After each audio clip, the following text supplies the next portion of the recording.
کبھی آپ کے ساتھ ایسا ہوا کہ آپ انڈر پریشر کسی کام کو کرنے بیٹھے اور اتنا زیادہ آپ کو فوکس ملا کہ آپ نے کم وقت میں اتنا زیادہ کام اتنے اچھے طریقے سے کر لیا کہ آپ کی حیرت کی انتہا نہ رہی؟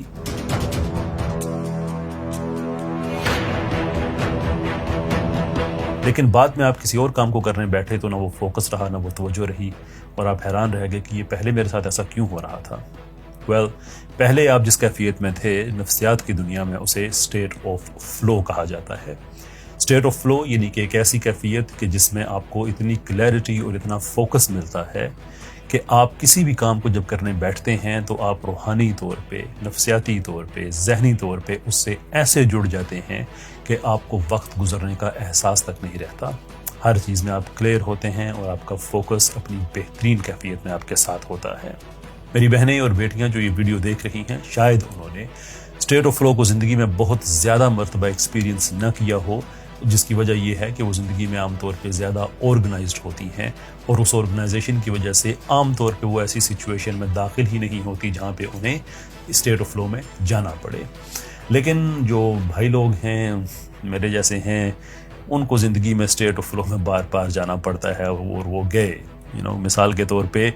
پورا سال محنت نہیں کی، گھومتے پھرتے رہے، دوستیاں، گپیں شپیں سب کچھ، اور ایگزام سے پہلے ایک رات جو آئی اس میں بیٹھ کے اتنا پڑھا اور ایسا پڑھا کہ بغیر تکان کے امتحان دیا اور اچھے نمبر بھی لے لیے۔ وہ جو رات تھی وہ اسٹیٹ آف فلو کی ہی رات تھی۔ تو the question is کہ اسٹیٹ آف فلو میں انسان کیسے جاتا ہے؟ اب جب کہ ہم یہ چیز ڈسکس کر چکے ہیں کہ اسٹیٹ آف فلو کیا ہوتا ہے، سمپل طریقہ یہ ہے کہ آپ ایک ڈسٹریکشن فری ماحول بنائیں۔ جو ڈسٹریکشنز ہوتی ہیں وہ دو ہی طرح کی ہوتی ہیں، انٹرنل اور ایکسٹرنل، یعنی کہ اندرونی اور بیرونی۔ جو بیرونی ڈسٹریکشنز ہوتی ہیں اس میں مثال کے طور پہ بار بار سوشل میڈیا پہ جانا، بار بار اپنے واٹس ایپ کو چیک کرنا، بار بار اپنے میسیجز چیک کرنا، ای میلز چیک کرنا اینڈ سو فورتھ۔ اور جو انٹرنل ڈسٹریکشنز ہوتی ہیں وہ اس صورت میں سامنے آتی ہیں جب انسان بہت سے مختلف کاموں کو ایک ہی وقت میں کرنے کی کوشش کرتا ہے، یعنی کہ ملٹی ٹاسکنگ کرنے کی کوشش کرتا ہے۔ یہ بات یاد رکھیے کہ ملٹی ٹاسکنگ ایک متھ ہے، اس کا حقیقت میں کوئی وجود نہیں ہوتا جب آپ دو کاموں کو شعوری طور پہ کرنے کی کوشش کریں۔ It doesn't work like this. In any case، جب ہم یہ کوشش کرتے ہیں کہ ایک سے زیادہ کاموں کو ایک ہی وقت میں ہم شعوری طور پہ کریں تو اس وقت ہم انٹرنل ڈسٹریکشنز کا شکار ہو جاتے ہیں، اس لیے کہ توجہ ایک وقت میں ایک ہی چیز پہ ہوتی ہے۔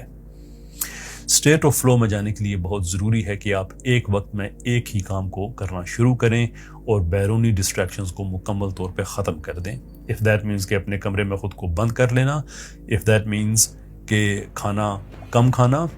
کیونکہ جب کھانا زیادہ کھا کے آپ بیٹھتے ہیں تو اس سے بھی ڈسٹریکشنز کا آپ شکار رہتے ہیں، کبھی ہاضمے کی وجہ سے، کبھی معدے کی وجہ سے، اور کبھی وہ ذائقہ جو بار بار آپ کے منہ میں آتا ہے، even that can cause the distraction۔ Mobile phone اگر اپنا بند کر کے آپ بہت دور خود سے رکھ سکتے ہیں، do that۔ Look, the point is کہ جتنی کم ڈسٹریکشنز اتنی ہی زیادہ اسٹیٹ آف فلو۔ دیکھیے، آپ میں یہ اہلیت پائی جاتی ہے کہ آپ اسٹیٹ آف فلو میں بار بار جا سکتے ہیں، لیکن اس کے لیے ضروری یہ ہے کہ آپ اپنے آپٹیمم سیلف میں ہوں، جو آپ کا بیسٹ سیلف ہے، یعنی کہ آپ کی گاڑی ٹاپ گیئر میں پڑی ہوئی ہو۔ کر سکتے ہیں،